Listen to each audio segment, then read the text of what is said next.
Les dangers de l'islam en Europe. L'islam est sans doute la religion la plus détestée et la plus incomprise au monde. Quelle en est la raison? Cela est dû en partie aux reportages incessants qui ont fait la une des journaux au cours des 30 dernières années. Chaque crime lié de près ou de loin aux moyens orientaux ou aux musulmans a été marqué et étiqueté négativement. Croire aux stéréotypes et promouvoir des déclarations généralisées est non seulement contre-productif mais aussi dangereux. Il existe de mauvaises personnes dans chaque pays, chaque nation et chaque société. Brûler toutes les mosquées, interdire aux femmes de se couvrir ou appeler à un holocauste musulman n'est pas la meilleure façon de promouvoir la tolérance. Pour vivre en paix, les uns avec les autres, nous devons être capables de rester justes et impartiaux. Cependant, la plupart des médias mondiaux continuent de donner une image négative des musulmans. C'est ainsi qu'ils fonctionnent. Les nations avec la majorité de musulmans sont les seuls pays au monde à ne pas disposer d'arsenaux puissants, et il est naturel pour les médias et les autres gouvernements de négliger et souvent de supprimer les nations qui sont plus faibles en puissance.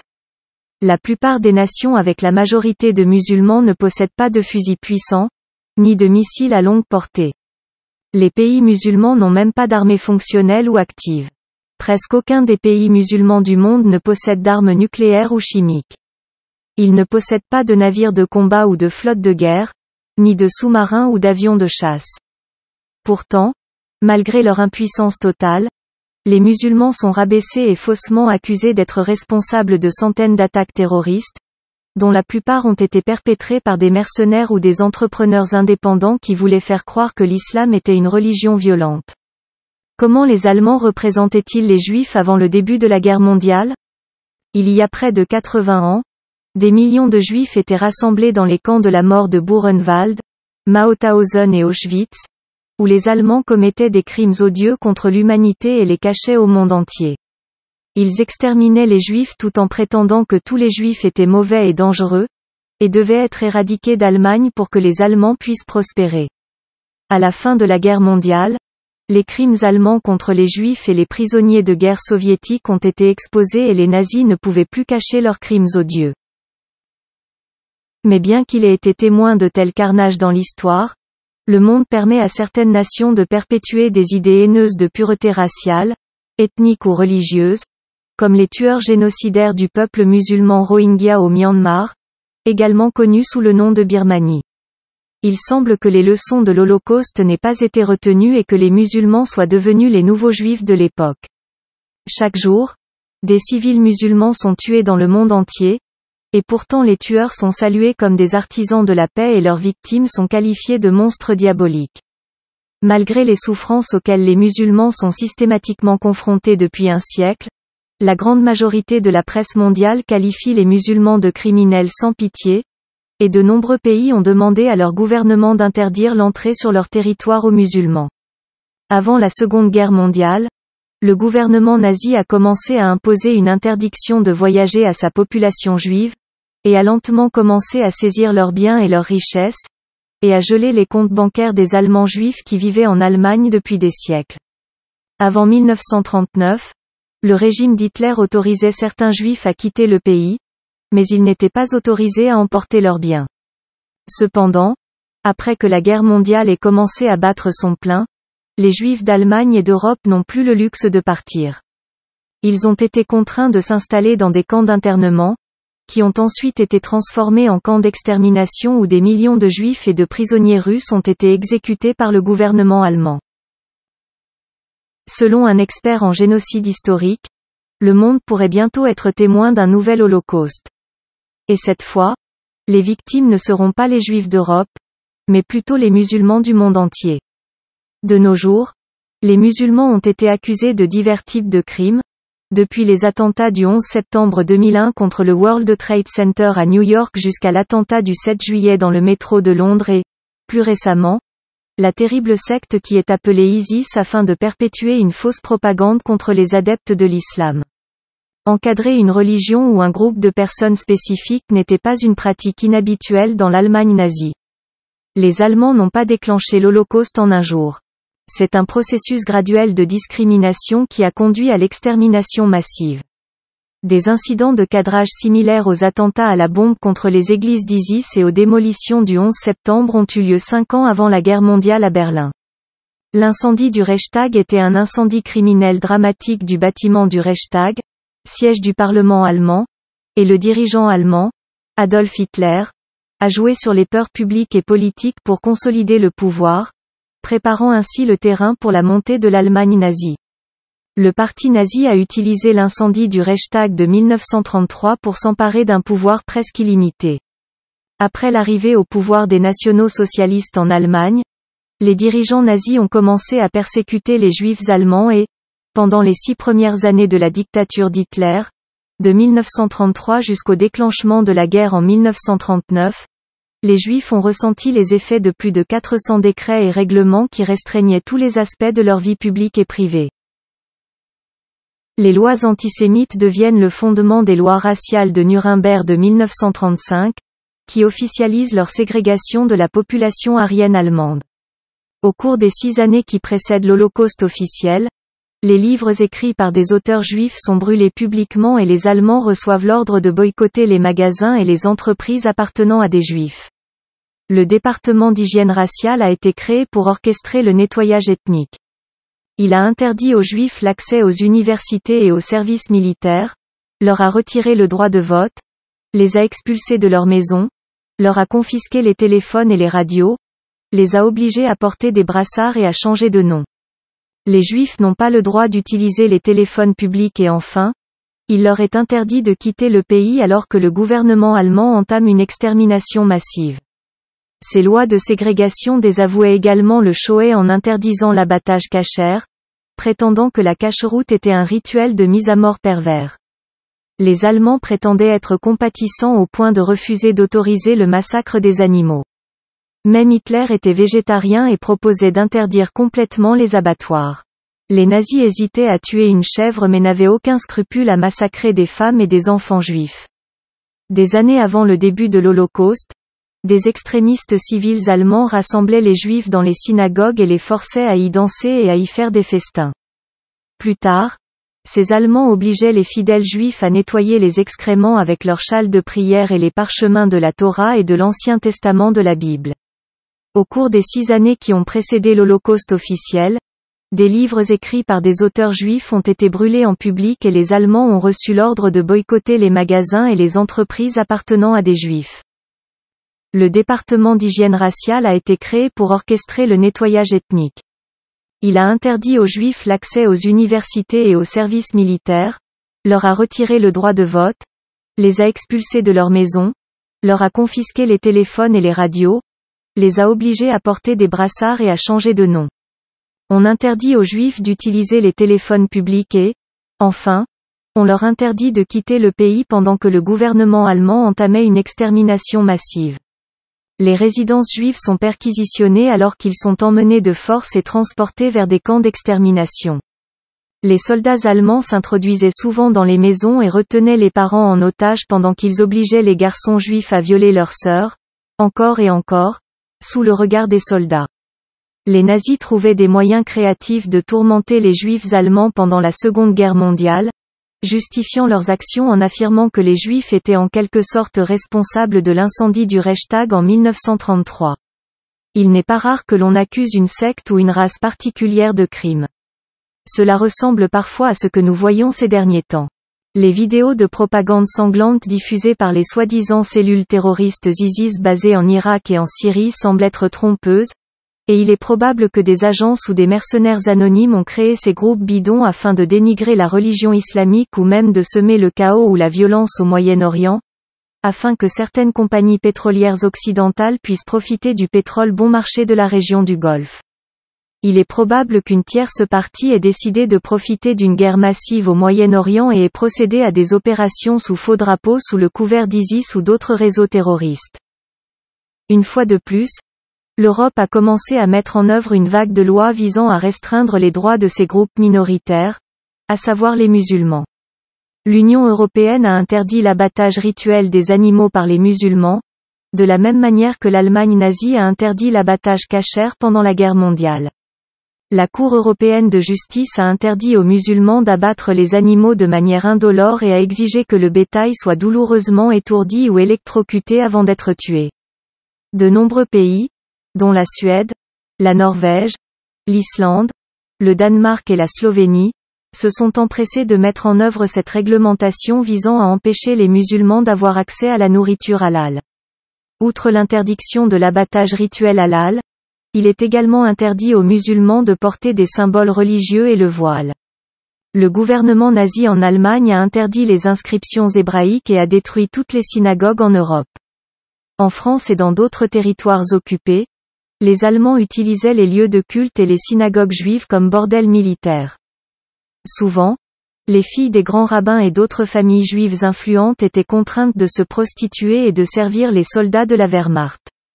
Dans l'Europe d'aujourd'hui, les musulmans sont pareillement visés par les politiques gouvernementales, tandis que le gouvernement communiste chinois avait sévèrement restreint la pratique de la foi des musulmans, et avait déjà démoli toutes les mosquées, et purgé les écrits en arabe. Comment les musulmans se confrontaient-ils au génocide?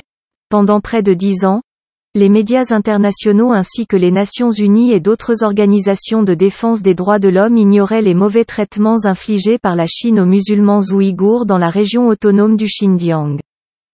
Le déni de la Chine, soutenu par de nombreux États européens et arabes, lui permettait de mener un holocauste moderne sur la population musulmane chinoise. Près de 50 000 prisonniers musulmans meurent ou sont tués chaque mois dans les camps de concentration chinois. Beaucoup sont soumis à l'isolement, au travail forcé et à la torture. Le gouvernement communiste construit plusieurs autres camps de concentration et de travail forcé, conçus pour accueillir 1 million de personnes chacun. Alors que cet holocauste bat son plein, aucun gouvernement influent ne s'y oppose. L'Europe, la Russie et l'Amérique entretiennent toujours des relations commerciales et diplomatiques avec la Chine, et permettent indirectement ce massacre. Sur les quelques 20 millions de musulmans de l'ethnie turcophone qui vivent dans la région du Xinjiang, au nord-ouest du pays, près de la moitié ont été emprisonnés en raison de leurs convictions religieuses. Le gouvernement chinois a emprisonné plus de 5 millions de personnes depuis 2014 et soumis les personnes non détenues à une surveillance intense, à des restrictions religieuses, au travail forcé et à des stérilisations forcées. Tout comme les nazis en Allemagne qui ont persécuté les juifs d'Europe et ont interdit l'abattage kasher et brûlé tous les exemplaires de la Bible de la Torah, le gouvernement communiste chinois interdit également les symboles religieux islamiques, les pratique, saisit et brûle les exemplaires du Coran. Les millions de personnes qui ont été enfermées dans ces camps chinois n'ont jamais été inculpées de crimes et ne disposent d'aucune voie de recours pour contester leur détention. Les détenus ont été ciblés pour diverses raisons, notamment le fait d'avoir plus de 3 enfants, d'envoyer des textes contenant des versets coraniques, ou même d'enterrer leurs morts de manière islamique, plutôt que d'incinérer les corps. Cependant, les groupes de défense des droits de l'homme affirment qu'il est évident que leur seul crime est d'être musulmans, et que le gouvernement chinois qualifie les Ouïghours d'extrémistes simplement pour avoir pratiqué leur religion. En mars 2017, le gouvernement du Xinjiang a adopté une loi anti-musulmane qui interdit aux gens de se laisser pousser la barbe longue et de porter le voile en public. Des centaines de camps sont désormais situés au Xinjiang, et toute personne qui professe la foi islamique est immédiatement enfermée dans ces camps pour une durée indéterminée. La plupart des prisonniers sont tués et leurs organes sont prélevés par les entrepreneurs chinois. Des chercheurs indépendants ont confirmé que la Chine s'était livrée à un prélèvement systématique d'organes sur les millions de prisonniers musulmans du Xinjiang. Les prélèvements forcés d'organes sur les prisonniers sont la principale cause de décès et d'exécution de dizaines de milliers de prisonniers de l'ethnie ouïghour dans ces camps de concentration chinois. Cependant, certains rapports suggèrent que des facteurs économiques sont impliqués dans cette répression des musulmans du Xinjiang. Pendant de nombreuses années, les médias internationaux sont restés indifférents au sort des musulmans chinois et birmans, et ont ignoré le génocide qui se déroulait. Cela peut être dû en grande partie au constant discours de haine et aux messages sur les médias sociaux qui présentent les musulmans comme une société sous-humaine qui mérite d'être éliminée. En donnant la priorité à leurs liens économiques et à leurs relations stratégiques avec la Chine, de nombreux gouvernements continuent d'ignorer les violations des droits humains. En juillet 2019, un groupe de pays européens a finalement signé une lettre adressée aux responsables des droits de l'homme de l'ONU condamnant les actions de la Chine au Xinjiang. Pourquoi la région du Xinjiang a-t-elle été ciblée par le gouvernement communiste? Le Xinjiang abrite les plus grandes réserves de charbon et de gaz naturel de Chine. Les organisations de défense des droits de l'homme ont observé que les Chinois profitent souvent de manière disproportionnée des avantages économiques liés à l'extraction et à l'exploitation des ressources, et que les Ouïghours sont de plus en plus marginalisés, persécutés et contraints de travailler dans des camps de travail jusqu'à la mort. Les musulmans qui n'ont pas été emmenés dans des camps de concentration sont également confrontés à de terribles difficultés. De nombreux aspects de la vie musulmane ont été effacés, ont pu constater des journalistes en reportage au Xinjiang. Des membres du Parti communiste ont été recrutés depuis 2014 pour rester dans les foyers ouïghours et signaler tout comportement perçu comme extrémiste, notamment le jeûne pendant le ramadan. Les hommes chinois Han qui vivent de force dans les foyers musulmans violant souvent les femmes du foyer et les menacent d'emprisonnement si elles ne coopèrent pas. Les autorités chinoises ont détruit des milliers de mosquées, souvent au motif que les bâtiments étaient mal construits et peu sûrs pour les fidèles, et toute personne vue en train de visiter une mosquée est immédiatement arrêtée. Des femmes ouïghours et d'autres minorités ont signalé des stérilisations forcées et des insertions de dispositifs intra-utérins, et les autorités ont menacé de placer en détention toute personne ayant trop d'enfants. Il est interdit aux parents ouïghours de donner à leurs bébés des noms musulmans ou islamiques, notamment Mohamed et Médine. La nourriture halal est également interdite par le gouvernement local, qui a lancé une campagne contre elle. Combien de musulmans ouïghours sont persécutés dans les prisons communistes chinoises? Plus de 5 millions de musulmans ont été arbitrairement détenus dans la région chinoise du Xinjiang. Des estimations non officielles font état d'un nombre bien plus élevé, et de nombreux anciens prisonniers des camps de concentration pensent que près de 10 millions de Chinois musulmans étaient enfermés dans ces durs camps de prisonniers. Les camps de rééducation ne sont qu'une partie de la répression du gouvernement à l'encontre des Ouïghours. Beaucoup d'entre nous se demandent comment des millions de Juifs ont été tués par les Allemands pendant la guerre mondiale, sans que personne ne fasse rien pour les en empêcher. Cependant, à l'époque, les dirigeants mondiaux étaient indifférents à la crise juive, comme ils le sont aujourd'hui au sort des musulmans en Chine, au Myanmar et en Israël. Il y a d'autres endroits où les musulmans sont constamment persécutés. Des dizaines de milliers de Palestiniens sont morts dans des attaques israéliennes depuis la création de l'État d'Israël. Les colons juifs ont expulsé de force les musulmans et les Arabes autochtones de Jérusalem afin d'occuper leurs maisons. Certains Palestiniens qui refusaient de quitter la demeure de leurs ancêtres ont été brutalement assassinés, et si certains jeunes ont riposté en jetant des pierres sur les soldats israéliens lourdement armés, ils eurent le malheur d'être exécutés. Pour chaque Israélien tué, près de 200 civils palestiniens ont été exécutés lors de tirs effrénés ou de frappes de missiles israéliens sur la population civile. La plupart des victimes palestiniennes étaient des enfants. Fin 2008 et début 2009, Israël a de nouveau envahi Gaza dans le cadre de l'opération Plomb durci, qui a fait des milliers de morts parmi les Palestiniens et a dévasté la bande de Gaza. Ces 2 mois ont été de loin les plus meurtriers pour les Palestiniens depuis 2000. Israël a lancé des campagnes de bombardement prolongées à Gaza fin 2012 et à nouveau récemment, qui ont toutes deux tué des milliers de Palestiniens. Alors que les frappes israéliennes visent prétendument le Hamas et d'autres groupes militants, un bureau local des Nations Unies a estimé que 90% des personnes tuées à Gaza étaient des civils, dont des centaines d'enfants. Une autre agence des Nations Unies a estimé que 80% des personnes tuées étaient des civils, dont des centaines d'écoliers blessés qui ont été hospitalisés pour des blessures liées aux bombes. Au cours de cette seule décennie, des dizaines de milliers de Palestiniens ont été tués par les forces israéliennes et plus de 100 000 civils musulmans ont été blessés au cours de la décennie, la plupart d'entre eux ayant succombé à leurs blessures. En 2019, les forces israéliennes ont tué des centaines de Palestiniens, la plupart par des armes explosives lancées par avion ou par des balles réelles. Près de 20 000 Palestiniens ont été blessés au cours de l'année par les forces israéliennes, la plupart par des tirs à balles réelles. Pourquoi ai-je créé cette présentation? J'ai choisi de faire cette présentation, principalement pour afficher les faits historiques avec exactitude et pour mettre fin à la désinformation qui sévit dans les médias. Cette désinformation persistante est dangereuse car elle monte les hommes les uns contre les autres, incite une race à en haïr une autre, attise la colère et finit par entraîner les nations du monde entier dans une guerre acharnée. Les dernières décennies ont été marquées par de grandes persécutions à l'encontre de l'islam et des musulmans et il est fort probable que les musulmans soient bientôt les victimes du prochain holocauste imminent. L'islam est la religion la plus mal interprétée au monde, notamment en raison d'inexactitudes historiques qui se sont répandues pendant longtemps.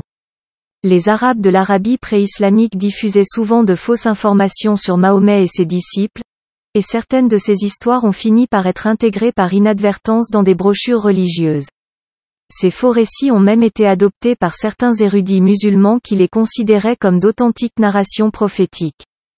Par conséquent, pour comprendre la religion islamique, il est nécessaire d'étudier uniquement le Coran, car celui-ci n'a jamais été modifié de quelque manière que ce soit. Malheureusement, étant donné que de nombreux adeptes de l'islam croient également à cette fausse propagande, j'ai fait cette présentation après de nombreuses discussions avec des archéologues et des historiens ainsi qu'avec des érudits musulmans qui m'ont signalé les nombreuses incohérences de nombreux ouvrages théologiques.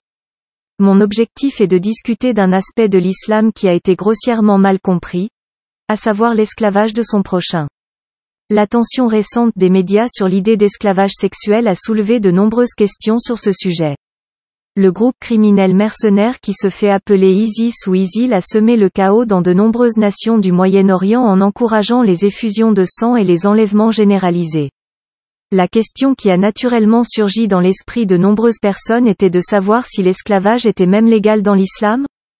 Qu'est-ce que le saint prophète Muhammad avait à dire sur le sujet de l'esclavage? Peu de gens se soucient d'aborder les textes religieux avec un esprit ouvert ou d'étudier les livres saints de manière objective, mais se contentent de leur propre interprétation, souvent biaisée, de la foi.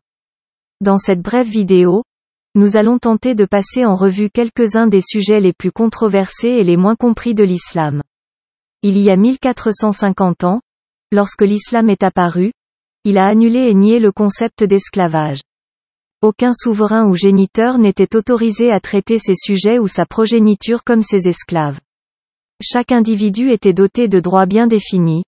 Le gouvernant et le gouverné, le géniteur et la progéniture devaient vivre dans les limites prescrites par la religion. Personne ne pouvait transgresser ces limites. Selon les érudits musulmans, l'islam a été la première religion à nommer tous les hommes et toutes les femmes égales aux yeux de Dieu.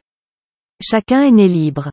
Il n'y avait pas de système d'esclavage dans l'islam, jusqu'à ce que les païens commencent à prendre des musulmans comme esclaves.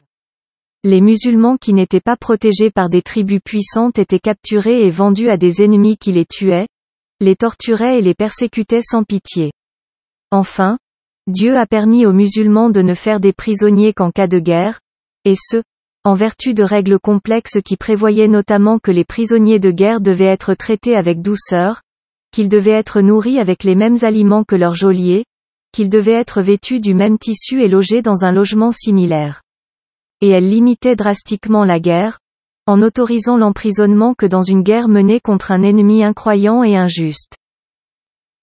Personne d'autre ne pouvait être réduit en esclavage. En même temps, l'islam a élevé le statut de l'esclave à celui d'un homme libre et a ouvert de nombreuses voies pour son émancipation. Dans l'islam, personne n'était autorisé à avoir des relations sexuelles avec ses esclaves. Toutefois, dans les pays d'Europe, d'Amérique du Nord et d'Australie, l'agression sexuelle des esclaves, en particulier des femmes, était courante et sanctionnée par des lois gouvernementales, pratiquée à grande échelle et totalement légale jusqu'à il y a quelques décennies et siècles. Pour les musulmans, les lois de l'islam couvrent un vaste horizon, où l'hospitalité, la bonté, l'assistance aux voyageurs et l'accueil de l'orphelin sont des obligations religieuses. Selon les historiens, l'islam est arrivé en Arabie à une époque où l'Europe se trouvait dans l'âge des ténèbres, étant entrée dans la période du Haut Moyen Âge, avec des civilisations actuelles comme la Grande-Bretagne et la France gouvernées avec parcimonie, par des royaumes anglo-saxons et britanniques qui tentaient eux-mêmes de se remettre de dépression économique et dogmatique. À cette époque, les femmes et les minorités étaient confrontées quotidiennement à des lois sévères et ne pouvaient jouir que de peu de droits. La division des privilèges sociaux est restée enracinée jusqu'à bien plus tard. L'auteure et commentatrice britannique Karen Armstrong a écrit que les musulmans étaient horrifiés de voir la façon dont les chrétiens occidentaux traitaient leurs femmes dans les États croisés, et les érudits chrétiens dénonçaient l'islam pour avoir donné trop de pouvoir à des subalternes comme les esclaves et les femmes. Les lois athéniennes limitaient également la liberté monétaire des femmes en leur interdisant de conclure des contrats juridiques ou de comparaître devant les tribunaux. Les esclaves et les citoyens étrangers avaient peu de droits en vertu des lois romaines, et même les femmes libres n'avaient pas le droit de vote. La situation des femmes était encore pire dans d'autres sociétés païennes et sans Dieu, comme les hindous en Inde. La discrimination sévère à l'égard des femmes était la norme, tout comme l'esclavage, ou sati. Mais la partie la plus horrible de l'histoire de l'Inde est le mulakaram, une taxe sur les seins, qui était prélevée sur les femmes des castes inférieures et les intouchables qui voulaient couvrir leurs seins. En Inde, les femmes ont toujours été victimes de discrimination sexuelle et de caste, et les seins nus servaient à identifier les femmes appartenant aux castes inférieures. La taxe sur les seins a été prélevée jusqu'en 1924. La taxe devait être payée en échange de la suppression de cet identifiant, en signe de respect envers les castes supérieures. Les fonctionnaires collectaient la taxe dans chaque maison où se trouvait une femme. Le collecteur examinait la taille des seins et imposait une taxe proportionnelle. Cette pratique humiliante avait pour seul but de soumettre les castes inférieures, et de maintenir ainsi le statu quo entre castes et classes. Comment les femmes étaient-elles traitées à la Renaissance ? Pendant la Renaissance, les droits des femmes ne se sont pas améliorés et c'est d'ailleurs à cette époque que deux des épouses d'Henri VIII, Anne Boleyn et Catherine Howard, ont été décapitées respectivement pour adultère et conduite inconvenante. Jusqu'en 1900, les biens d'une femme appartenaient à son mari au moment du mariage. Quant à l'héritage, une fille ne pouvait hériter d'aucun bien immobilier en présence d'un héritier mâle, qui héritait de la totalité des biens du père. Les actions de ces derniers siècles nous ont montré comment les lois se sont mêlées aux régimes autocratiques et ont été utilisées pour justifier des atrocités. Ce qui était légal à l'époque n'était pas forcément juste. L'esclavage était autrefois légal en Amérique, tout comme la ségrégation, en dépit d'un gouvernement démocratique fonctionnel exerçant son autorité, sans parler de l'époque de la Seconde Guerre mondiale en Europe, lorsque l'Holocauste était légal en Allemagne et que le gouvernement démocratiquement élu de l'Allemagne nazie a adopté les lois de Nuremberg pour la protection du sang et de l'honneur allemand en septembre 1935, qui incarnaient l'idéologie nazie et fournissaient le cadre juridique pour la persécution systématique des Juifs en Allemagne et ont permis le meurtre de millions de femmes et d'enfants civils.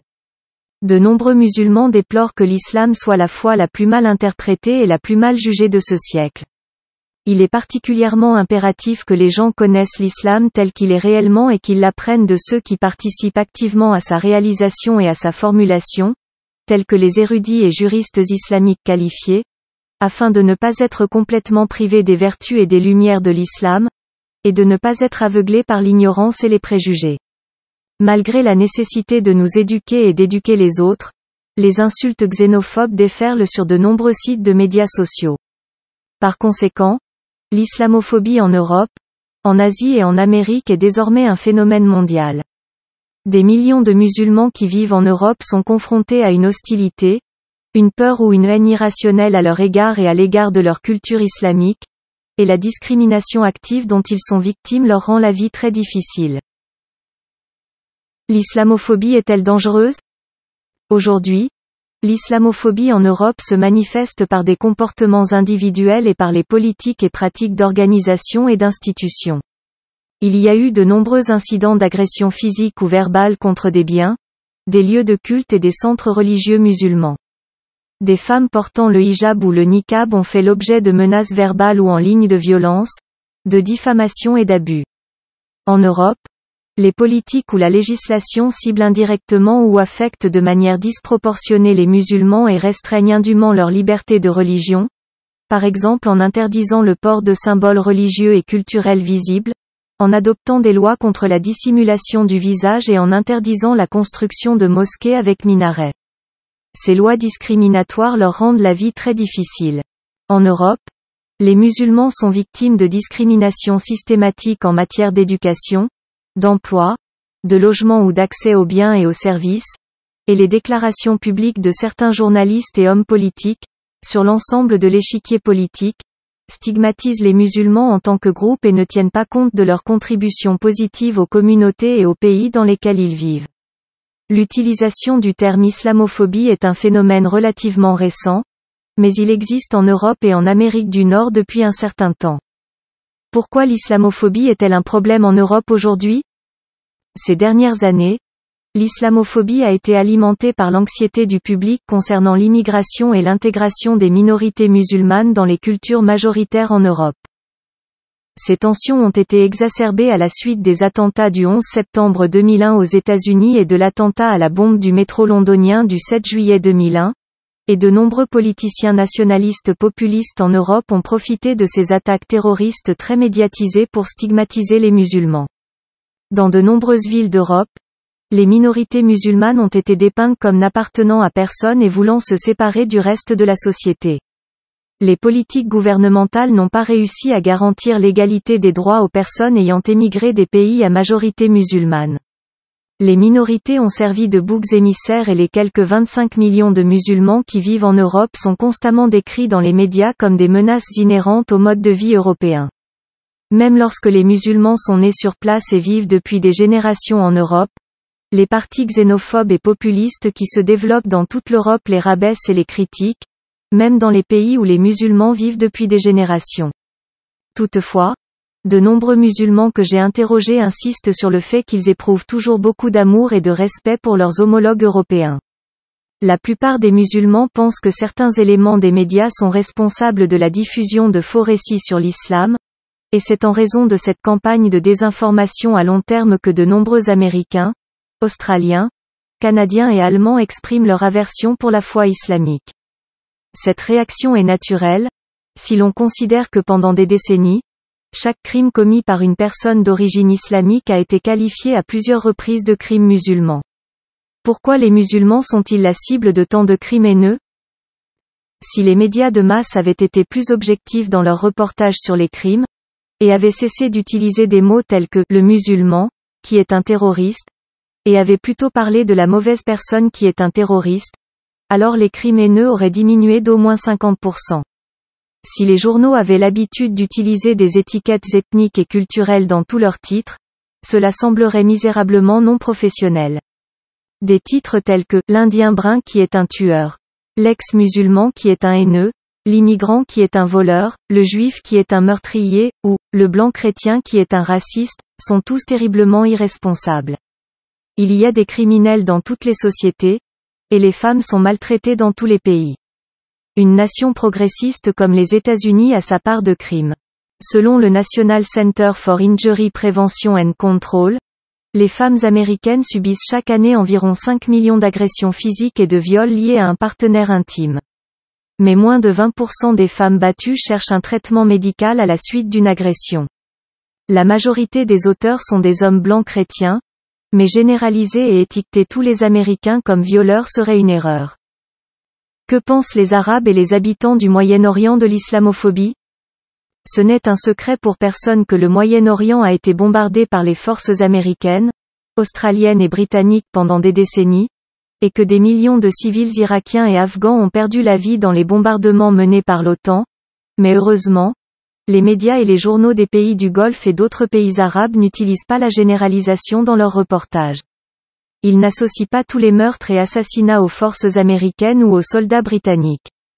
Même après la révélation des incidents scandaleux concernant des troupes britanniques molestant et abusant sexuellement de centaines de civils irakiens dans des prisons gérées par l'armée, le monde arabe est resté professionnel dans ce scénario et a refusé de s'engager dans une campagne de haine contre les forces occidentales qui occupaient leur pays. Ce reportage objectif a permis aux Irakiens et aux Afghans de parvenir à un accord pacifique et d'établir un gouvernement démocratique. De nombreux musulmans vivant en Europe et en Amérique ont félicité leurs voisins chrétiens et juifs pour avoir fait preuve de tolérance et de compréhension, malgré le barrage constant de haine qui se répand dans les médias sociaux et souvent dans les journaux. Les dangers de la désinformation. À la suite d'une campagne de désinformation menée pendant un siècle contre les musulmans, les personnes qui prétendent adhérer à la religion islamique ont été énormément persécutées. Depuis l'après-guerre mondiale, des centaines de milliers d'enfants palestiniens ont été tués par les forces d'occupation israéliennes, mais la majorité des dirigeants mondiaux ont gardé le silence sur les atrocités perpétrées par les forces armées israéliennes. Un génocide de masse similaire a eu lieu au Myanmar, une petite nation d'Asie du Sud-Est également connue sous le nom de Birmanie, où des millions de musulmans ont été tués par des membres de l'armée birmane et des villageois bouddhistes qui ont formé une milice informelle pour attaquer les villages Rohingyas. Les soldats birmans bouddhistes ont également violé près d'un demi-million de femmes musulmanes et torturé à mort les hommes. Certains citoyens birmans musulmans ont pu se réfugier au Bangladesh voisin. Aujourd'hui, plus de 2 millions de réfugiés musulmans du Myanmar vivent dans des camps de réfugiés temporaires délabrés au Bangladesh. Lors d'une de mes visites dans les camps de réfugiés du Myanmar, j'ai personnellement vu des milliers de nourrissons, et les travailleurs humanitaires ont suggéré que sur la moitié des femmes musulmanes qui ont été brutalement violées par l'armée de la junte, plus de 100 000 femmes ont donné naissance à l'enfant de leurs violeurs dans ces camps de réfugiés. Bien qu'ils aient été témoins d'un tel carnage à grande échelle et d'un tel désastre psychologique, peu de personnalités influentes et de dirigeants mondiaux ont condamné les soldats communistes birmans ou les villageois bouddhistes qui ont brûlé et tué des millions de leurs voisins musulmans.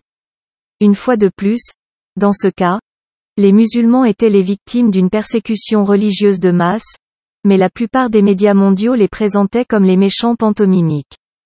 Sur près de 2 milliards de personnes, si une seule personne portant un nom à consonance musulmane commettait un crime, les journaux et les médias sociaux s'empressaient de qualifier ce crime d'islamique et son auteur présumé de terroriste musulman. Toutefois, l'ironie du sort veut que lorsque des villageois birmans ont massacré des millions de civils musulmans en Birmanie, personne ne les a qualifiés de terroristes bouddhistes. Lorsque le gouvernement chinois a exécuté 3 millions de musulmans de l'ethnie ouïghour dans des camps de concentration, personne ne les a qualifiés de terroristes communistes. Lorsque les nazis allemands ont exécuté 6 millions de juifs dans leur camp d'extermination, personne au monde ne les a qualifiés de terroristes chrétiens, même si la plupart des soldats allemands étaient de fervents chrétiens qui se rendaient régulièrement dans les églises et que les soldats avaient obligatoirement un pasteur et un prêtre dans chaque bataillon. On a enseigné aux citoyens allemands à haïr les juifs, conformément aux enseignements de la Bible, qui attribuent aux juifs la responsabilité de la mort de Jésus. Malgré cela, ni les prêtres ni les chrétiens ne sont blâmés pour les crimes des nazis. Cependant, il est étrange que sur 2 milliards de musulmans, si une personne commet un meurtre ou un vol, le monde entier chante automatiquement que tous les musulmans sont violents. Les médias se lamentent sur le fait que tous les musulmans sont des terroristes. Tous les romans, émissions de télévision et films dépeignent les musulmans de manière très négative. Ces stéréotypes ont contribué à nuire au bien-être de la population musulmane, dont la grande majorité est constituée de civils pacifiques. Les musulmans sont la nation la plus persécutée au monde, et sont tués et torturés plus que les adeptes de toute autre foi, mais il est regrettable qu'au lieu de gagner de la sympathie, ils soient les destinataires de la plus grande haine au monde. Plus de 200 livres, documents de recherche et articles ont été publiés pour prouver que l'attentat du 11 septembre 2001 contre les tours jumelles n'a pas été perpétré par des terroristes musulmans. C'est plutôt un groupe de mercenaires indépendants basés en Europe et en Israël qui a été responsable de la mort de ces 3000 personnes à New York. Cependant, pour venger ces 3000 hommes et femmes, les États-Unis ont lancé une guerre désordonnée contre le terrorisme, et sont devenus la raison pour laquelle des millions de civils ont été tués. Les experts en guerre et les spécialistes des droits de l'homme affirment aujourd'hui que la guerre contre le terrorisme menée par les États-Unis a causé la mort ou le déplacement de près de 30 millions de musulmans au cours des 2 dernières décennies. Cependant, la mort de tant de millions de civils musulmans innocents ne fait pas la une des journaux aujourd'hui, tout comme la mort de 6 millions de juifs en Allemagne n'a pas fait la une des journaux pendant la Seconde Guerre mondiale. Cela était dû à la persécution et à la haine profondément ancrée que les Européens nourrissaient à l'égard des Juifs. La persécution des Juifs allemands par les nazis n'est pas un événement historique unique. La plupart des Allemands ne savent pas que l'antisémitisme n'est pas une invention nazie, mais qu'il est ancré dans la société allemande depuis des siècles. Pendant plus de 1000 ans, les Juifs ont été persécutés en Allemagne et l'antisémitisme était la norme. Pendant les croisades allemandes, des dizaines de milliers de Juifs ont été massacrés. Les Juifs étaient interdits d'accès aux villes allemandes. Tout au long de l'histoire, les Juifs ont été persécutés en Europe.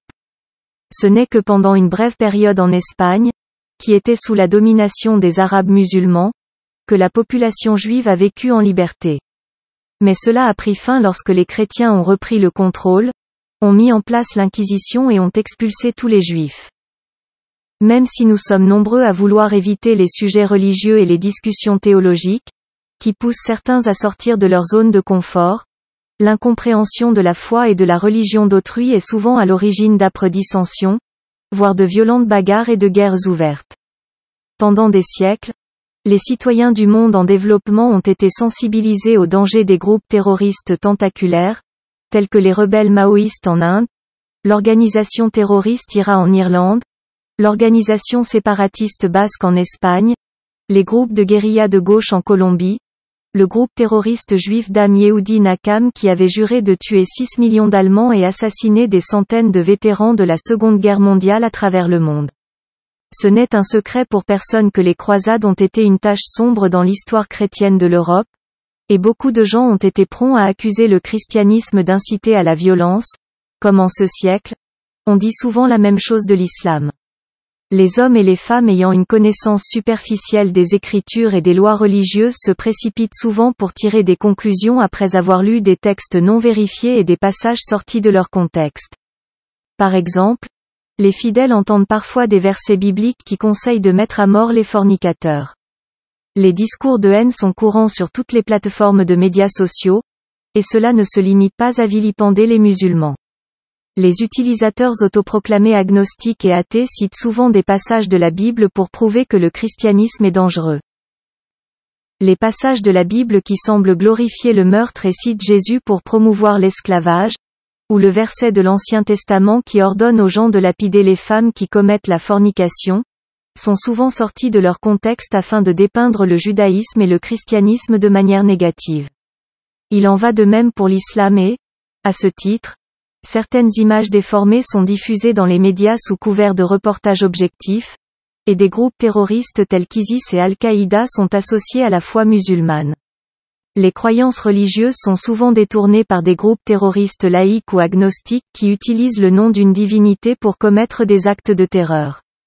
Il est possible que la mention de l'esclavage dans la Bible n'ait pas une signification littérale. Ou peut-être la lapidation des femmes pour adultère était-elle simplement suggérée dans les lois de Moïse et n'était-elle pas strictement ordonnée aux Juifs et aux chrétiens. De nombreuses personnes tweetent et publient des commentaires xénophobes sur le prophète musulman Mahomet et le Coran, et croient par ignorance que cette religion enseigne la violence. C'est une idée stupide et fausse, car au cours des 30 dernières années, près de 30 millions de musulmans ont été tués, déplacés ou blessés dans des guerres, et moins de 1000 Américains et Européens sont morts dans des attentats terroristes. La peur irrationnelle des musulmans découle d'un malentendu où les gens postent des commentaires dans les médias sans étudier les faits historiques et religieux. Les érudits musulmans insistent sur le fait que les versets du Coran expliquent le code de conduite du style de vie islamique, dans lequel le Dieu d'Abraham appelle les gens à s'opposer à l'oppression, à la violence et à l'inégalité. Ce Dieu unique des musulmans déclare dans le Coran que les gens peuvent s'engager dans des guerres, mais seulement s'ils adhèrent à des directives strictes. Le Coran affirme que les musulmans ne peuvent pas déclencher une guerre de manière préventive et ne sont autorisés à agir que pour se défendre. Une guerre peut être déclenchée si des personnes sans défense sont attaquées, et ce en dernier recours.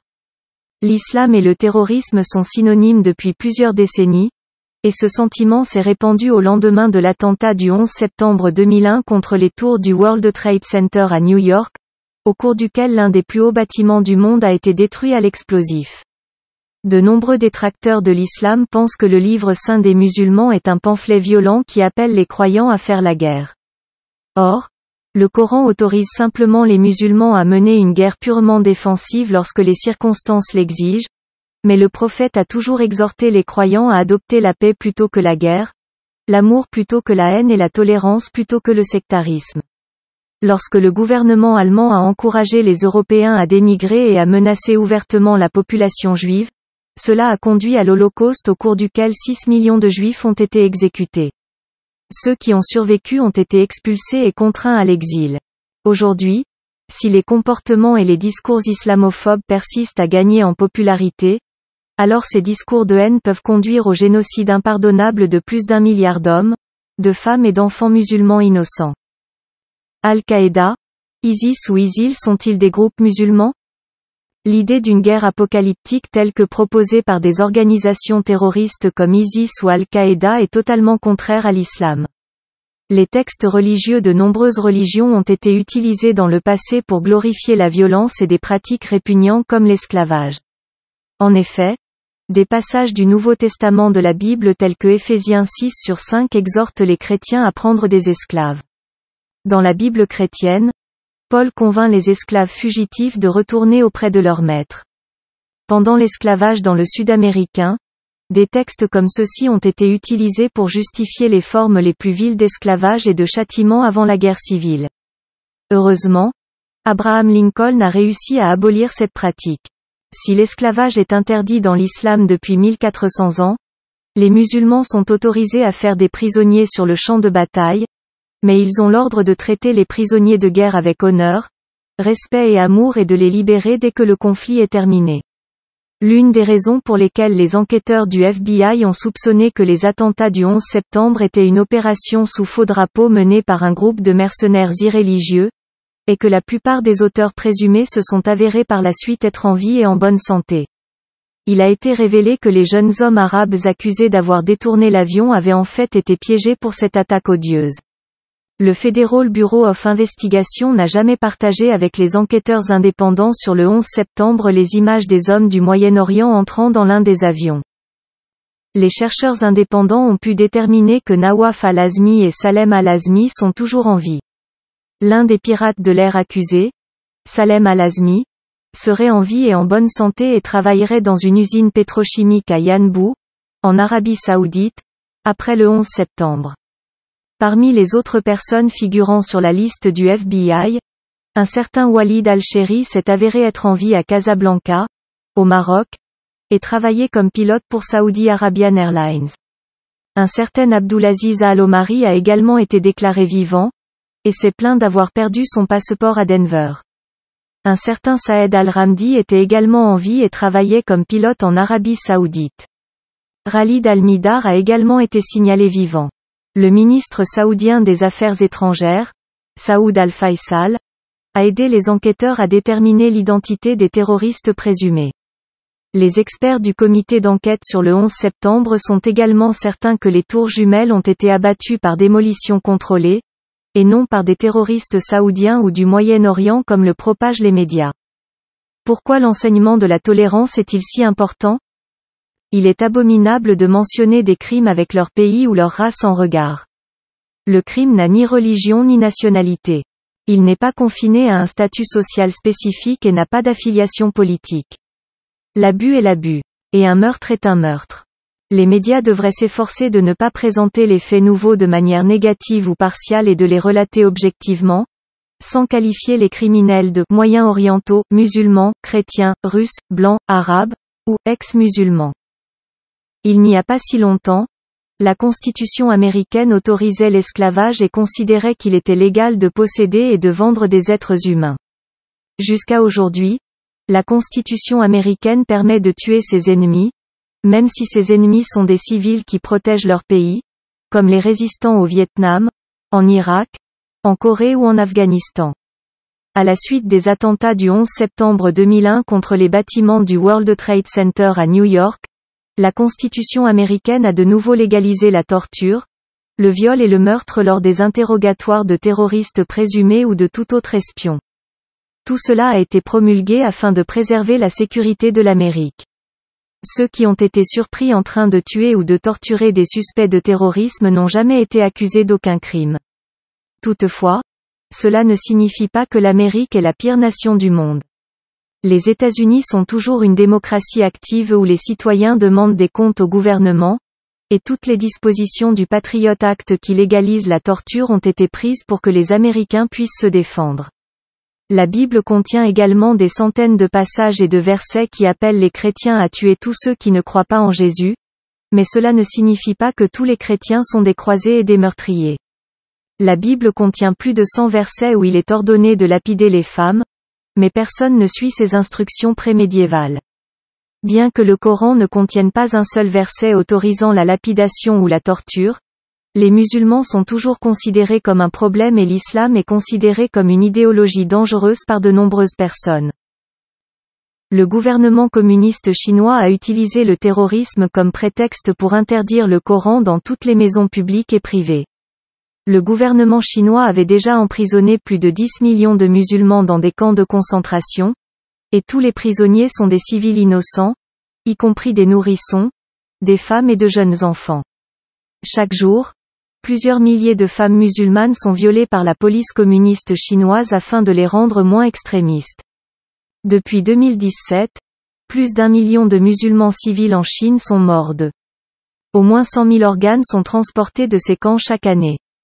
Ils sont tous prélevés de force sur les corps des musulmans. Cette pratique de prélèvement d'organes se poursuit depuis 2017. Certains sceptiques affirment que la Chine ne prélève des organes que sur des prisonniers condamnés et des condamnés à mort. Mais des recherches indépendantes ont montré que seules 30 personnes dans l'ensemble de la Chine avaient signé pour que leurs organes soient donnés après leur mort. Les 100 000 organes restants sont prélevés de force sur des prisonniers musulmans de la région de Xinjiang. Les musulmans chinois de ces régions ne sont pas autorisés à jeûner pendant le mois sacré du Ramadan, ni à posséder ou à lire le Coran. Les femmes musulmanes qui tentent de porter un voile, un foulard ou même des robes longues sont violées de force chez elles, sous les yeux de leur mari. Des policiers communistes chinois violentent les femmes et restent dans leur maison pour s'assurer qu'elles ne deviennent pas extrémistes ou fondamentalistes. Les femmes musulmanes chinoises qui sont violées collectivement et électrisées par des centaines de policiers athées chinois n'ont jamais fait de terrorisme ni commis de crime. Elles sont brutalement violées à l'aide de barres chauffantes électriques devant leurs enfants, et beaucoup meurent chaque jour des suites de leurs blessures. Mais le gouvernement communiste chinois prétend qu'il fait cela pour s'assurer que ces civils ne deviennent pas des extrémistes. C'est pourquoi ils torturent et tuent des civils musulmans de leur propre pays.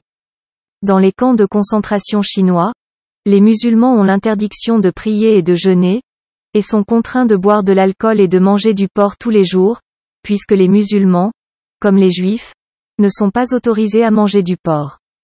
Dans leur programme d'endoctrinement forcé, la police communiste chinoise oblige les musulmans, hommes et femmes, à maudire l'islam et à dénoncer leur foi. Ceux qui refusent de le faire sont sévèrement punis.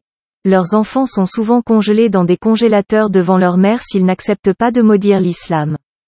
Rien qu'à partir de ces détails, nous pouvons voir comment un holocauste des temps modernes se produit déjà en Chine, mais il est important de comprendre que chaque Chinois n'est pas un meurtrier ou un violeur. Il existe des milliers de Chinois qui s'opposent aux pratiques de leur gouvernement communiste et qui condamnent la persécution des musulmans ouïghours. Le gouvernement chinois a interdit le livre saint musulman parce qu'il contient, selon eux, des versets qui permettent aux croyants de défendre leur maison et leur famille, mais ce n'est pas parce qu'il y a plusieurs versets dans le Coran, où il est permis de se défendre face à l'ennemi, que toute la religion est mauvaise. Lorsque les gens haïssent l'islam, ou appellent ouvertement à un génocide contre les musulmans en prêchant la haine envers les musulmans et l'islam, ils ne comprennent pas qu'ils sont indirectement à l'origine du prochain holocauste des musulmans qui a déjà commencé en Chine et aussi au Myanmar. Aucune religion n'encourage la violence ou le viol. Aucun lieu de culte sacré n'appelle à la violence. Notre monde est une société dans laquelle il n'y a pas de mauvaise race, pas de mauvais sexe, pas de mauvaise nation et pas de mauvaise religion. Chaque société a sa part de criminels et ce sont ces personnes spécifiques qui commettent des crimes qui doivent être condamnés et punis. En Amérique, 5 femmes sont violées chaque minute, et près de 80% des auteurs ne sont jamais inculpés. La plupart des coupables sont des hommes blancs chrétiens. Mais les médias auraient tort de généraliser et de prétendre que tous les hommes blancs américains sont des violeurs. Chaque pays a des gens bons et mauvais, et chaque religion a des adeptes qui sont gentils et miséricordieux. Cependant, Certaines personnes utilisent la race pour commettre des actes de génocide, comme le gouvernement nazi démocratiquement élu en Allemagne, et d'autres criminels utilisent l'argent ou la religion comme excuse pour faire du mal aux gens et se justifier. Lorsque les militaires bouddhistes du Myanmar ont commencé à massacrer les musulmans de Rakhine, ils ont dit qu'ils procédaient à un nettoyage ethnique. Depuis 2018, les militaires birmans et les bouddhistes locaux ont violé près d'un demi-million de femmes musulmanes, et assassiné plus d'1 million de civils. Les maisons des villageois musulmans ont toutes été brûlées, et les civils ont été contraints de fuir au Bangladesh voisin pour s'abriter en tant que réfugiés. Selon le rapport des Nations Unies, près de 50 000 enfants musulmans ont été brûlés vifs, et leurs maisons et écoles ont été détruites. Le seul crime de ces civils innocents était d'être musulmans. Les Nations Unies ont déclaré que les musulmans Rohingyas du Myanmar étaient la minorité la plus persécutée au monde. Cependant, le Myanmar n'est pas le seul endroit où les musulmans sont tués. En 2001, l'Agence des Nations Unies pour les réfugiés a constaté que 37 millions de musulmans avaient été déplacés et vivaient en tant que réfugiés au Moyen-Orient après l'invasion américaine de l'Irak et de l'Afghanistan. Après l'attaque du 11 septembre 2001 à New York, environ 500 musulmans sont morts pour chaque personne qui a péri dans l'explosion des tours jumelles, et à la suite de l'invasion américaine des pays musulmans, des centaines de milliers de civils musulmans et arabes sont morts dans les frappes de drones et les bombardements de l'OTAN. Il est étrange que, même si les musulmans meurent par millions, les gens continuent à les haïr. Beaucoup de gens les traitent aveuglément de tueurs et de terroristes. Il est en effet très triste que de nombreuses personnes se sentent mal pour les victimes juives de l'Holocauste mais qu'elles ne disent pas un mot pour soutenir les musulmans qui sont violés, abusés, torturés et assassinés chaque jour. Comment savons-nous qu'un autre Holocauste est imminent ? Des milliers d'utilisateurs de médias sociaux prétendent être d'anciens musulmans, qui ont volontairement quitté leur religion de naissance et sont devenus athées ou chrétiens, et ils promeuvent et encouragent les autres à participer activement à l'anéantissement de la population musulmane restante en Europe et en Amérique du Nord. Si de tels appels zélés sont dangereux pour toute société civilisée, ils peuvent devenir particulièrement accablants pour les anciens musulmans qui encouragent la violence contre les personnes qui suivent la foi islamique. Un holocauste contre les musulmans est imminent non seulement en Europe mais aussi en Amérique du Nord et du Sud. Au début de l'année 2000, lorsque les Américains ont élu George W. Bush à la présidence des États-Unis, le gouvernement a adopté les Patriot Laws qui présentent des similitudes frappantes avec les lois de Nuremberg de l'Allemagne hitlérienne en 1936. Les ex-musulmans seront les premiers à être tués et torturés dans ces futurs pogroms. Parce qu'il y avait beaucoup de juifs allemands qui ne pratiquaient pas leur foi, et qui s'étaient convertis au christianisme et vivaient avec leurs conjoints protestants, mais le gouvernement nazi ne les a pas épargnés. En fait, de nombreux jeunes hommes et femmes qui étaient membres de la jeunesse Hitler et qui participaient activement aux activités anti-juives, ont ensuite été emmenés et enfermés dans des camps de concentration parce que leurs ancêtres étaient juifs. Si quelqu'un avait ne serait-ce qu'un huitième de sang juif dans sa famille, tous les membres de ce clan étaient immédiatement expédiés dans des camps d'extermination pour y être exécutés. De nombreux Allemands de l'époque implorent la pitié en invoquant le fait qu'ils ne sont pas juifs et qu'ils ont été de fidèles chrétiens et de loyaux citoyens du Reich, mais l'administration hitlérienne refuse d'infléchir sa politique officielle. Promouvoir et enseigner l'amour et la tolérance envers les autres est le seul moyen d'assurer la pérennité de notre monde. Il est essentiel d'apprendre et d'accepter les autres tels qu'ils sont, car le monde est déjà saturé de suffisamment de violence, de haine et de torture. Des milliers d'internautes, d'influenceurs de médias sociaux, et en particulier d'ex-musulmans, restent constamment vigilants sur le web afin de diffuser des informations erronées sur l'islam et de mentir ouvertement sur le prophète Mahomet.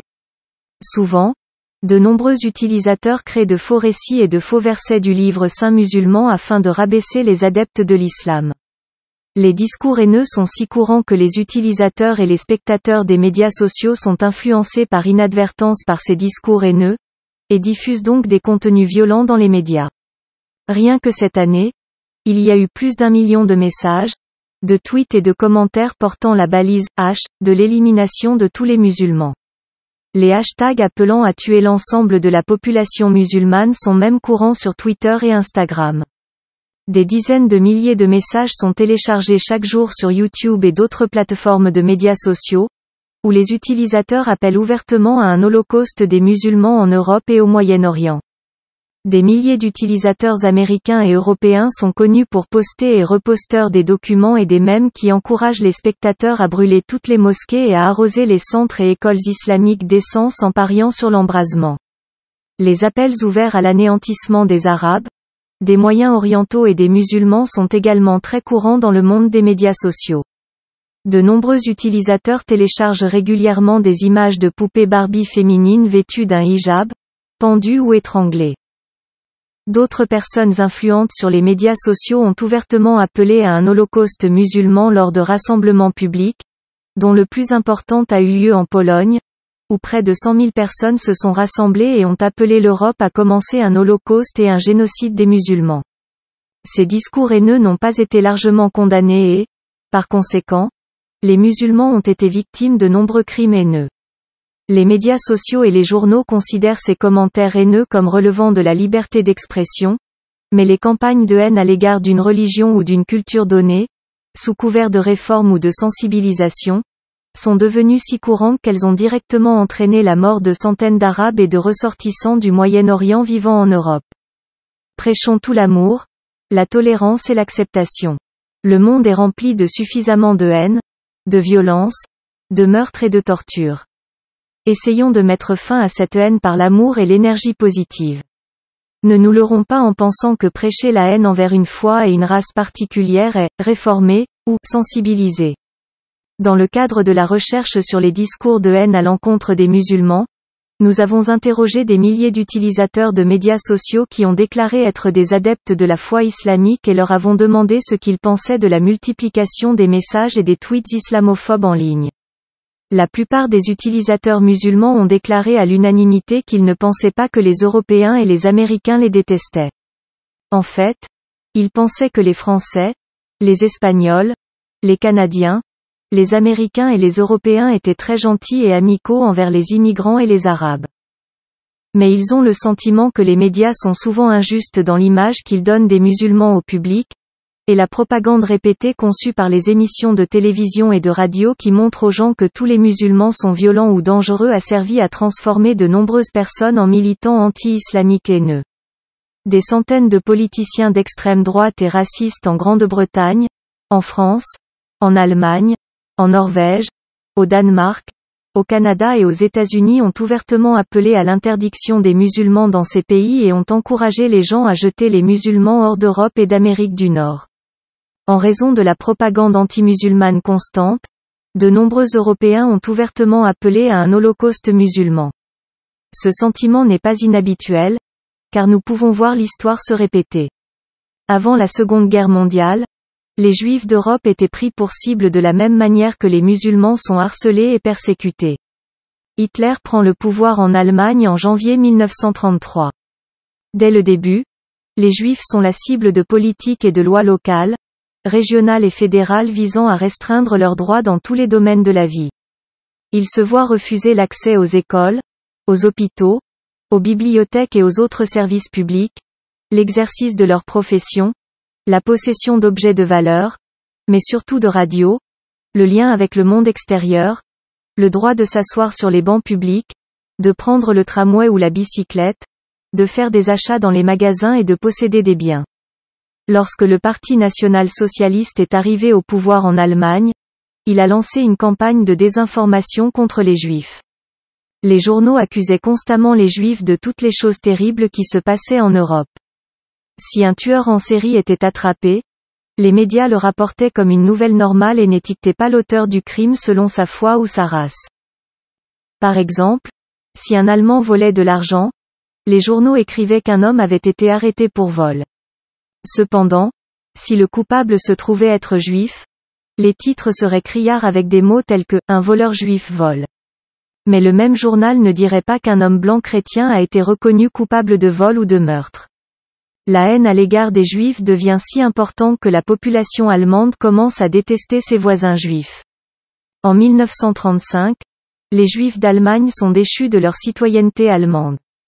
C'est un coup terrible pour eux, car ces Juifs vivaient en Allemagne depuis des générations. Leur passeport était leur dernier espoir de protection légale de leurs droits. L'année 1938 marque un tournant encore plus brutal pour la population juive. Les médias continuaient à les critiquer et la plupart des titres mentionnaient à quel point les Juifs étaient dangereux, et comment même les enfants juifs grandiraient pour devenir des monstres qui voleraient l'argent et les emplois du peuple allemand. À la fin de l'année 1938, des troupes paramilitaires allemandes et des gens ordinaires descendent dans les rues d'Allemagne, d'Autriche et de Tchécoslovaquie pour se livrer à des actes de violence sans précédent contre les Juifs. Les actions sont organisées par les dirigeants nazis, les jeunesses hitlériennes et les sections d'assaut. Les émeutiers brûlent des centaines de synagogues, et les synagogues brûlent à la vue des pompiers, qui ont reçu l'ordre de ne pas intervenir. Les émeutiers brisent les vitrines des magasins et pillent plus de 8000 entreprises appartenant à des Juifs. Les éclats de verre qui envahissent les rues donnent à cette dévastation le nom de Kristallnacht, la nuit du verre brisé. Des cimetières juifs sont profanés et des femmes sont violées. Des milliers d'hommes juifs sont arrêtés et envoyés dans des camps de concentration. Ces événements ont finalement conduit à l'Holocauste et à la mort de 6 millions de Juifs. Bien que cette vague de terreur ait été couverte par les journaux du monde entier et que la presse américaine en particulier ait raconté à ses lecteurs ce qui était arrivé aux Juifs, personne n'est intervenu. Aucun gouvernement dans le monde n'a dit aux Allemands d'arrêter les crimes de haine. Aucun pays d'Europe ou d'Amérique du Nord n'a réclamé la moindre sanction militaire, politique, diplomatique ou économique contre l'Allemagne. Un phénomène similaire semble à nouveau se produire en Europe et aux États-Unis, où l'on constate que les médias diffusent lentement des informations et des messages de propagande haineuse à l'encontre des musulmans, ce qui favorise la multiplication des crimes haineux. Au cours de la dernière décennie, des centaines de lieux de culte musulmans ont été vandalisés à Paris, Berlin, Sofia, Belgrade, Copenhague et en Angleterre. Des milliers de mosquées ont été brûlées ou profanées. De nombreuses femmes musulmanes ont été battues et violées par des agresseurs racistes qui appelaient à l'interdiction des musulmans. Dans la plupart des villes européennes, il était interdit aux femmes musulmanes de se couvrir le corps et, dans certains cas, elles étaient obligées de se déshabiller sous la menace d'une arme. Les vêtements islamiques étaient interdits, et la nourriture halal était interdite dans les supermarchés. L'Anti-Defamation Group, une organisation qui recense les discours de haine dans les médias, a récemment mené une enquête sur les attitudes des Européens à l'égard des musulmans. Il en ressort que 80% des citoyens de l'Union européenne ont des opinions anti-islamiques et que 70% d'entre eux souhaitent que les musulmans soient expulsés de leur pays. Près de 100% souhaitaient la fermeture définitive de toutes les écoles islamiques et des mosquées. De nombreuses personnes interrogées de manière anonyme ont ouvertement appelé à un holocauste musulman, afin de rendre l'Europe sans musulmans. Ces discours violents et dangereux étaient courants dans ces enquêtes de masse, mais tous les citoyens européens et américains n'avaient certainement pas des opinions aussi intolérantes. Beaucoup ont exprimé leur sympathie envers leurs voisins musulmans, mais ont admis que vivre en Europe pouvait devenir très dangereux pour eux. Cependant, malgré toutes ces persécutions, de nombreux dirigeants européens ont appelé leurs citoyens à faire preuve de tolérance et à maintenir une coexistence pacifique avec leurs voisins musulmans. Mais la vie des musulmans était bien pire dans d'autres endroits du monde. Les médias chinois contrôlés par l'État publient systématiquement à la télévision et dans les journaux une propagande et des informations haineuses contre les musulmans. La majorité de la population chinoise nourrit ainsi de la haine envers les musulmans. Finalement, le gouvernement communiste chinois a commencé à persécuter ouvertement les minorités musulmanes. Cela a commencé dans la région autonome du Xinjiang, dans l'ouest de la Chine, contre les Ouïghours, une minorité turque musulmane, dans des conditions que les experts en droits de l'homme ont qualifiées de génocide physique et culturel. Sur les 20 millions de musulmans qui vivaient dans la région, près de 10 millions ont été pris pour cible, arrêtés ou persécutés. Les Ouïghours musulmans qui ont réussi à s'échapper des camps ont fait état de tortures physiques, mentales et sexuelles. Les femmes ont parlé de viols massifs et d'abus sexuels. Près d'1 million d'hommes et de femmes sont actuellement contraints de cueillir du coton dans ces camps. Selon des groupes de défense des droits de l'homme, De nouvelles usines ont été construites dans l'enceinte des camps de rééducation et les prisonniers musulmans sont contraints de travailler dans des conditions horribles et dangereuses. Selon les groupes de défense des droits de l'homme, le gouvernement chinois a supprimé les libertés religieuses et autres des Ouïghours musulmans, pour aboutir à un système oppressif de surveillance de masse, de détention, d'endoctrinement et de stérilisation forcée. C'est exactement de la même manière que le gouvernement nazi en Allemagne a traité la population juive dans les années qui ont précédé l'Holocauste. De nombreux musulmans chinois craignent qu'un holocauste moderne et un génocide de masse contre les musulmans soient déjà en cours en Chine, et que les gouvernements du reste du monde ne se soient pas suffisamment manifestés à ce sujet. Selon des récits de première main provenant de l'intérieur des camps d'internement, d'anciens détenus et plusieurs gardiens ont déclaré à la BBC qu'ils ont vécu ou vu des preuves d'un système organisé de viols massifs, d'abus sexuels et de torture. La police chinoise ne se content pas de violer les femmes, elle les électrocute également. Elles sont soumises à d'horribles tortures et humiliations. Des preuves que les enfants de la région chinoise du Xinjiang sont systématiquement séparés de leurs familles ont également été découvertes dans une recherche commandée par la BBC. La BBC a découvert qu'il s'agit d'un effort pour isoler les enfants de leur communauté musulmane, un peu comme le gouvernement allemand sous le régime nazi a enlevé des dizaines de milliers d'enfants polonais et les a envoyés en Allemagne afin de créer une armée suprématiste massive. La BBC a également trouvé des preuves du contrôle et de la suppression croissant de l'islam dans la région du Xinjiang, à l'extrême ouest de la Chine, notamment la destruction généralisée des mosquées. Il faut certainement beaucoup de force pour ne pas haïr. Les personnes les plus fortes et les plus courageuses au monde sont celles qui ne haïssent pas les autres. Ils n'insultent pas la religion ou la culture de leurs voisins, et ils ne manipulent pas les autres pour qu'ils haïssent les personnes d'une autre foi ou d'une autre race. Un autre influenceur musulman sur les médias sociaux a suggéré que, même si la grande majorité des gens dans le monde sont pacifiques, prêcher constamment la haine dans les médias peut finir par avoir une influence négative dans l'esprit des gens. Même si un holocauste ne se produit pas tout de suite, il est possible que les musulmans soient persécutés. Mais un autre utilisateur a terminé sur une note positive, en insistant sur le fait que tout ce que nous devons enseigner aux autres, c'est qu'il n'y a pas de mauvaise religion, pas de mauvaise race, pas de mauvais pays, pas de mauvais sexe, pas de mauvaise nation, et certainement pas de mauvaise foi. Il n'y a que des gens mauvais. Et il y en a d'autres qui enseignent aux gens à haïr certains pays, nations, races, couleurs de peau ou religions. Les musulmans ont été accusés de nombreux crimes dans le passé, y compris les attaques élaborées contre les tours jumelles américaines à New York en 2001. Cependant, les faits prouvent que la plupart des personnes qui commettent des crimes au nom de l'islam ne sont pas des musulmans.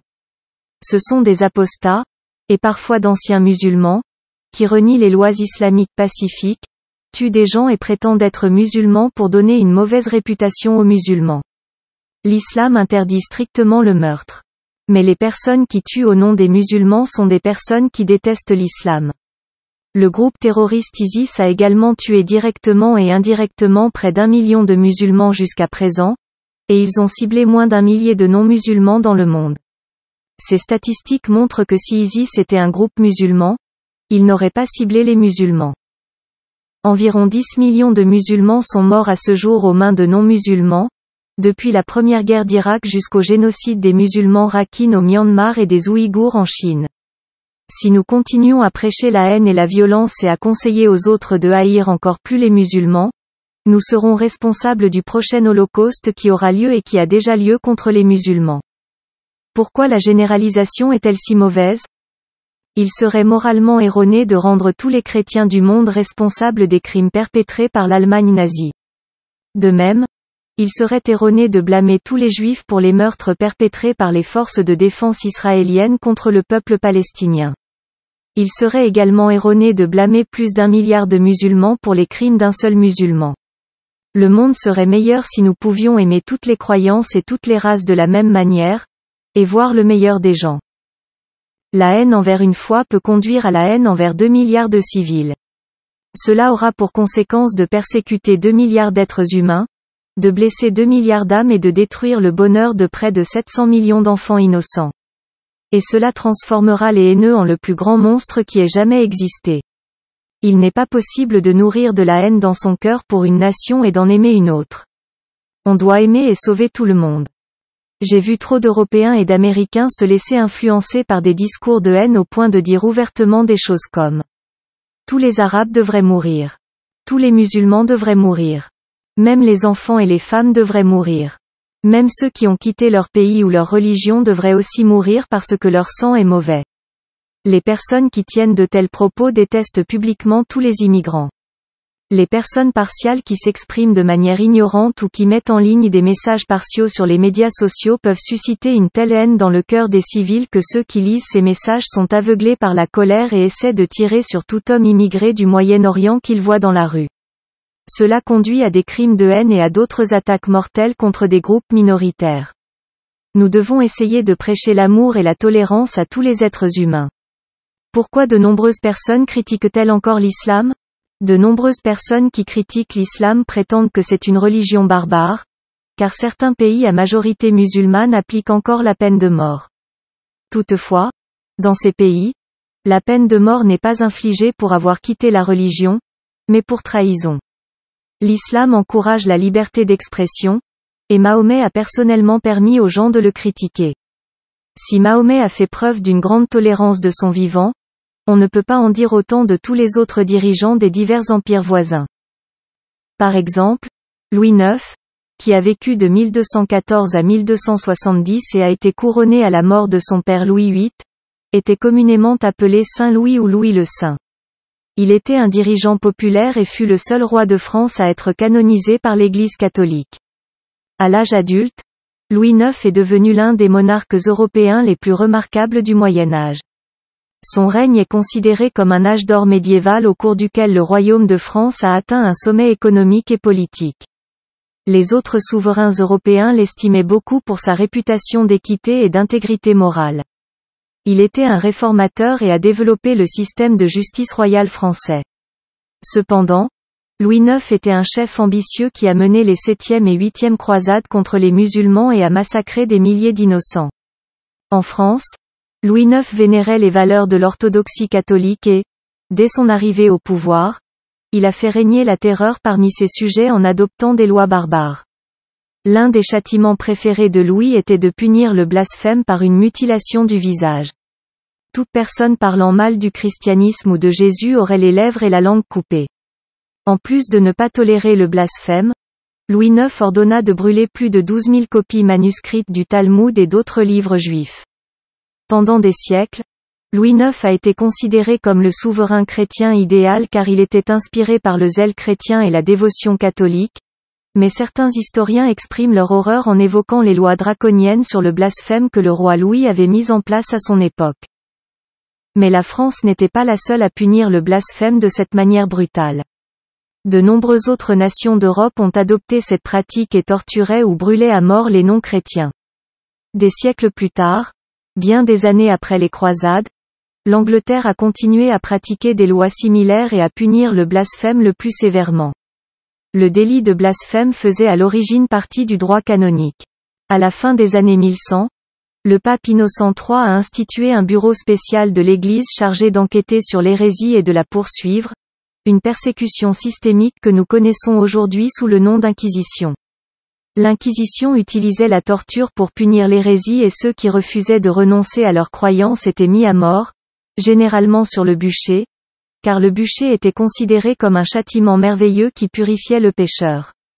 Aujourd'hui encore, les châtiments cruels et inhabituels existent dans de nombreux pays. Plus de 60 pays dans le monde appliquent actuellement la peine de mort.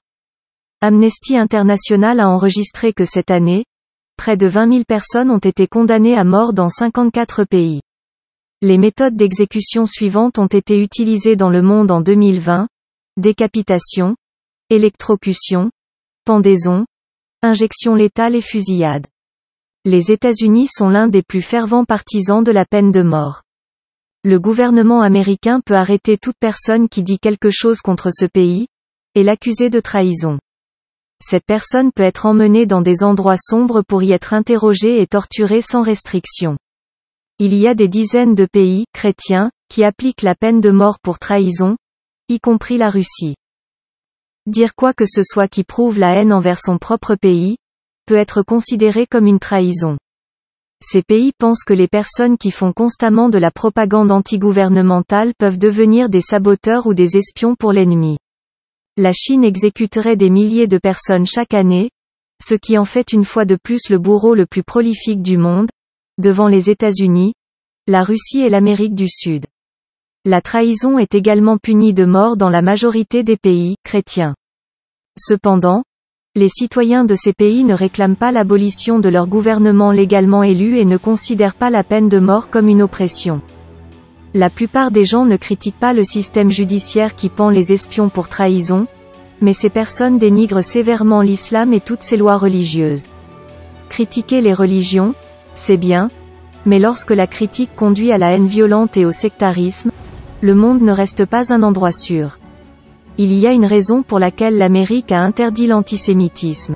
Depuis le début de la Seconde Guerre mondiale, la critique effrénée du judaïsme a conduit à l'Holocauste. De nos jours, la critique de l'islam va conduire à l'Holocauste d'1 milliard de personnes peut-être.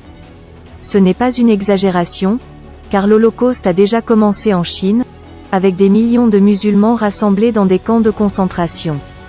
Pourtant, nous sommes là, à haïr cette religion et à fermer les yeux sur ces millions de personnes qui souffrent, simplement parce qu'elles sont adeptes de la religion islamique. Nous ne pourrons jamais arrêter la violence avec plus de violence. Nous ne pourrons jamais arrêter la haine par plus de haine. Il est donc nécessaire de pardonner à ceux qui nous ont blessés personnellement et de les traduire en justice devant un tribunal légal. Si quelqu'un commet un crime, il n'est pas nécessaire d'entraîner toute la religion, ainsi que des milliards de ses adeptes innocents, dans cette attaque. Pour parvenir à l'unité et à la paix, nous devons cesser d'imputer toutes les actions malveillantes à une race, une foi ou un pays en particulier. La France a tué 7 millions de musulmans algériens pendant son occupation jusqu'en 1962, mais cela ne signifie pas que tous les Français sont des sectaires ou des guerriers chrétiens. Cela signifie simplement que ceux qui ont choisi de commettre ces crimes sont mauvais. Ils diront peut-être qu'ils ont tué ces Algériens parce qu'ils étaient chrétiens ou français, mais la réalité est qu'ils n'étaient que des meurtriers. Il est donc très dangereux de croire aux stéréotypes et encore plus dangereux de promouvoir des déclarations généralisées.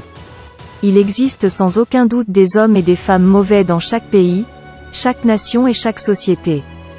Et pour vivre en paix, nous devons être capables de rester justes et impartiaux et d'aimer et de respecter tout le monde. Merci d'avoir regardé.